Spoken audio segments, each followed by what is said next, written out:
आसमान का हर फरिश्ता उमर की इज्जत करता है और जमीन का हर शैतान उमर के खौफ से लरजता है। यह वाकया हजरत उमर रज़ियल्लाहु ताला अन्हा के खिलाफत के दौर में पेश हुआ। एक औरत ने हजरत उमर रज़ियल्लाहु ताला अन्हा के पास शिकायत की कि इसके शौहर ने इसके साथ बदसलूकी की है। हजरत उमर रज़ियल्लाहु ताला अन्हा ने इस औरत की शिकायत सुन ली और उसके शौहर को तलब किया। शौहर ने अपनी बीवी पर इल्जाम लगाया कि वह उसके साथ नाफरमानी करती है। हजरत उमर रज़ियल्लाहु ताला अन्हा ने दोनों तरफ की बातें सुनी और फैसला किया कि औरत को तलाक दे दी जाए। लेकिन जब औरत ने तलाक के कागज पर दस्तखत करने से इनकार कर दिया तो हजरत उमर रज़ियल्लाहु ताला अन्हा ने इसे हुक्म दिया कि वह अपने शौहर के साथ रहे। औरत ने हजरत उमर रज़ियल्लाहु ताला अन्हा से कहा कि वह अपने शौहर के साथ रहने के लिए तैयार नहीं, क्योंकि वह उसके साथ बदसलूकी करता है। हजरत उमर रज़ियल्लाहु ताला अन्हा ने औरत को जवाब दिया कि तुम अपने शौहर के साथ रहो और उसकी खिदमत करो।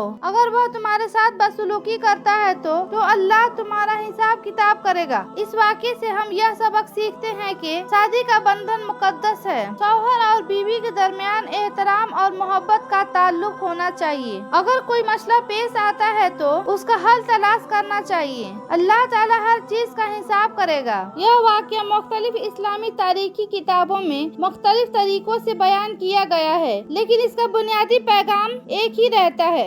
इस्लाम में शादी को एक मुकद्दस बंधन समझा जाता है। रसूल सल्लल्लाहु अलैहि वसल्लम ने फरमाया, तुम्हें से बेहतरीन वह है जो अपनी बीवी के साथ अच्छा सलूक करता है। इस्लाम में ख़वातीन के हकूक की हिफाजत की गई है। रसूल सल्लल्लाहु अलैहि वसल्लम ने फरमाया, अच्छे सलूक से पेश आओ औरतों के साथ, क्योंकि वह तुम्हारी बहनें, बेटियां और पोतियां हैं। इस्लाम में अदल व इंसाफ को बहुत अहमियत दी जाती है। हजरत उमर रज़ियल्लाहु ताला अन्हा ने इस वाक़े में अदल का मुजाहरा किया और दोनों फरकीन को एक साथ तौर पर सुना। इस्लाम में सब्र और बर्दारी को बहुत अहमियत दी जाती है। इस वाक़े में औरत ने अपने शौहर की बदसलूकी के बावजूद सब्र किया।